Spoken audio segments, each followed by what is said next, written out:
Coach, if you could start us off with an opening statement, and then we'll open it up to questions using the raise hand function. It's good to be back in San Antonio for sure, and back to the friendly confines of the Convo this week. We're looking forward to playing 2 home games. Really proud of our team's resiliency at Tulsa. I thought that was a hard-fought game. Both teams played really hard, but I just thought that we showed some toughness and some resilience in that game for sure. Proud of them. We'll let Jerry go next, but it'd be remiss if we didn't bring up the defensive performance Maya Linton had against Delaney Crawford. What did you think of her against the Golden Hurricane? Well, I thought she was the difference in the game, no question about it. Delaney's a wonderfully gifted offensive basketball player, and I just thought that Maya committed to, not being concerned about other things other than, just making it difficult for her to get shots off. She still did, and she's going to because she's just that good. But I just thought, Maya, along with other people that came in the game, Sid had her turn on her. A lot of people, different people guarded her, but it was a collective for sure. But I think Maya sets the tone for us defensively and definitely makes a difference when she's in the game. Jerry? Yeah, good morning, Coach. You guys got some pretty good notoriety for winning your last ball game. I saw a couple of reports on television about it. Your start is the best in school history. You got some notoriety on TV and in social media on that. I wonder with the Rice Owls coming in Tuesday, they're also playing well. They won at Tulane the other day. And I just wanted to ask, how do you guard? How do you sort of guard against a mental letdown after a big opening week in the conference? I don't feel like we'll have a letdown just from a sense of, our team is pretty locked in right now as far as what it takes, and I don't think they thought they played their best on Saturday at all. So I think that there's a lot to get into the lab today and work on.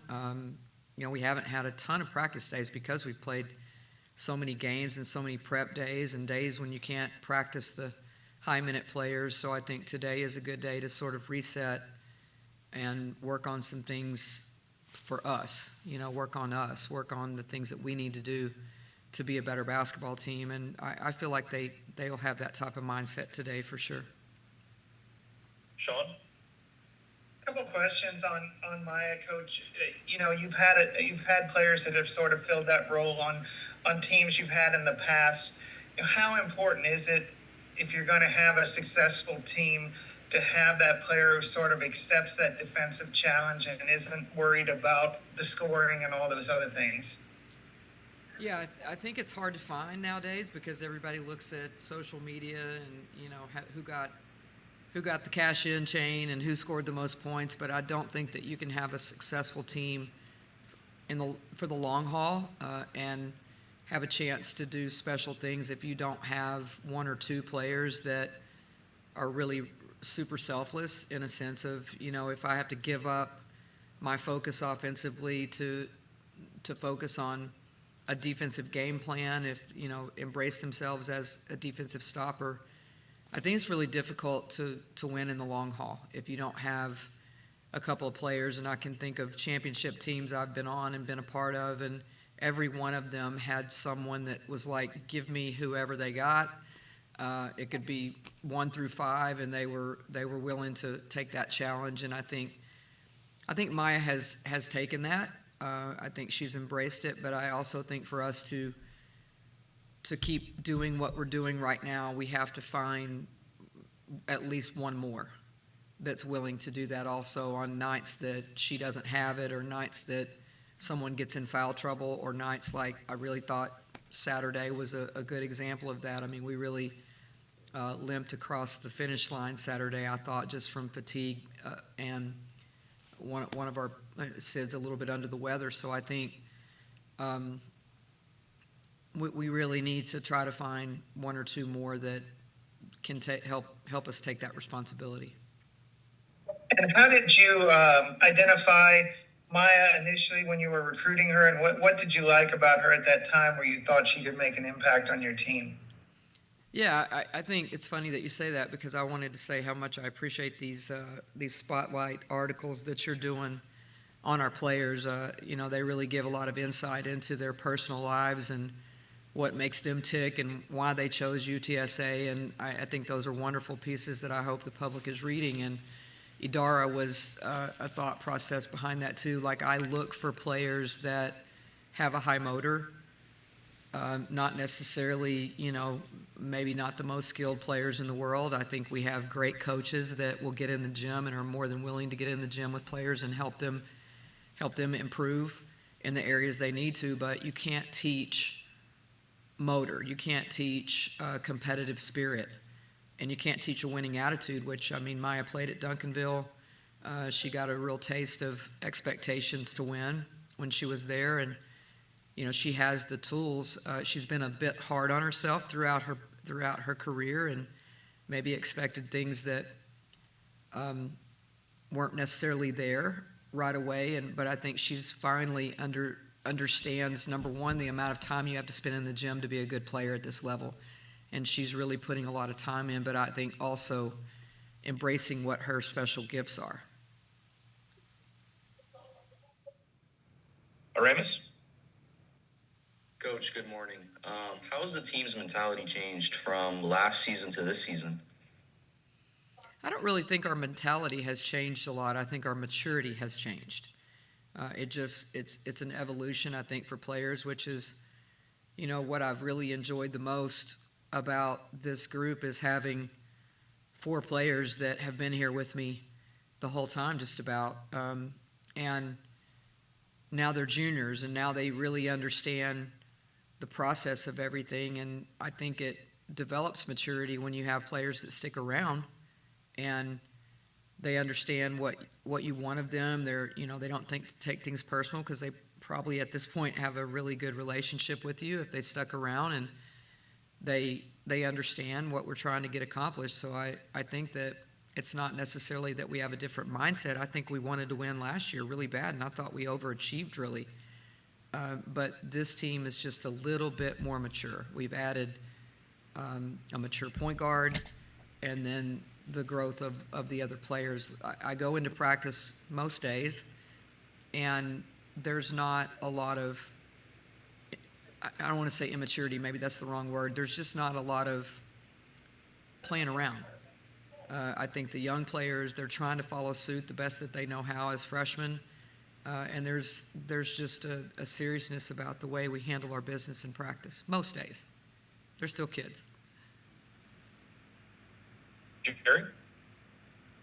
Coach, I wanted to ask about Rice and just kind of, I guess, how do you compare what you've seen on tape so far of Rice this year compared to the team we saw win the AAC tournament last year? How are they this year compared to the team that won the title last year? Yeah, they're pretty similar. They have a lot of players back. They lost their starting point guard that had been with them for quite some time, and there's always a transition when you change the lead guard. But I think Jazzy has come in and done a really good job, sort of taking the lead with that. And then they had a transfer come in the Flores young lady. So I think they haven't really skipped a beat at that position, really. Their marquee player, so to say, was out early in the year, and I think they're, finding their way back with her again. So I think they look really similar. They look like a team that understands what it takes to win and benefited from that process that happened for them last year. They're always super competitive, well coached, all of those things that pretty much everybody in our league is. But they look fairly similar, really. They do what they do, and they do it well. Sean? Coach, I think the success of your team has drawn in the interest of some people who maybe haven't come to a game before. And I think not only is your your team fun to watch, but your players are accessible and interact with the fans. If somebody has been following but they haven't been to a game yet, what would you tell them about why they should come out on Wednesday night? I think you hit it on the head. I think our team is accessible. I think they love people coming to the games. Who wouldn't? And I think that they love the atmosphere that the Convo creates. I mean, you can look at things negatively or positively, and I look at the Convo being a building that if you pack that place, it's going to be a tough environment for people to get out of with a win, and that's something that we have established, is that we want to protect our home court, and part of that is the fan base, and part of that is people that want to come watch our team play. And what I would say about our team is, I think if you come once, you're going to get hooked. I think you're going to want to come again. Everybody that I ever talked to that I asked just to come to one game falls in love with our players and the way that we play and the passion that we play with. So I think it's just a matter of getting people in the gym for the first time.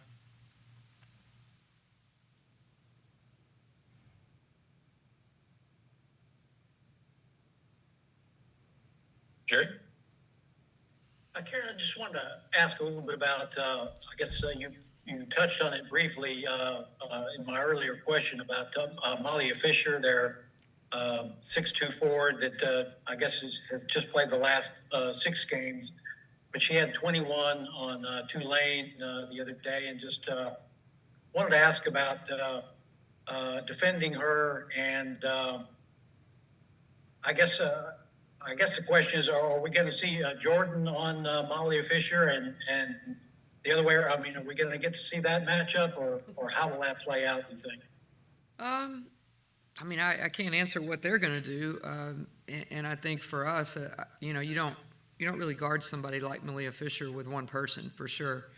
She's just too competitive and versatile, to be honest with you, to think that one person's going to take care of her the whole entire game. I think it'll be very collective, but I also think that they've had some other players that have really come along, and they got a local kid that is Haley Adams, is playing really, really well for them, and she and Malia are really pretty interchangeable as far as their positions, and they just present a lot of problems because of how competitive they are. And it's not like they're perfect basketball players or anything like that, but you have to match their competitive spirit.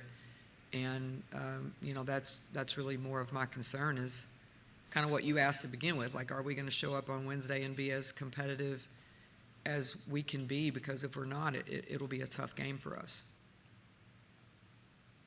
Sean? She's just a freshman and obviously has ups and downs, but Damara Allen's really had some bright spots for your team. What have you seen from her so early in her career? Yeah, I think you hit it on the head as far as the ups and downs. She's a typical freshman, and Saturday was an example of that. Probably Wednesday against UAB was the difference in the game for us, because Maya got in foul trouble, and she just played really, really well. But I think for a freshman, 48 hours later to turn around and, it's a different game plan, a different set of personnel on the road, road travels, all that kind of stuff. They just have to learn what type of grind this is. And so there is ups and downs with them. And I've said this, I think, almost after every game, and I'm sure people are, our kids are probably really tired of me saying this, but I need to get some other kids in the game. I'm really pleased with Damara's progress, and I understand that there'll be good and bad days with her, but, Emma Lucio is coming along. I think Mia, I think all of our guards, they bring something to the table. It's just a matter of finding a couple more that can give me consistent play. They don't have to do anything fantastic. Just give me some consistent play off the bench. I think our team I think we have a chance to have a higher ceiling than where we are, because I do think there are some people that aren't playing that can give us some good minutes.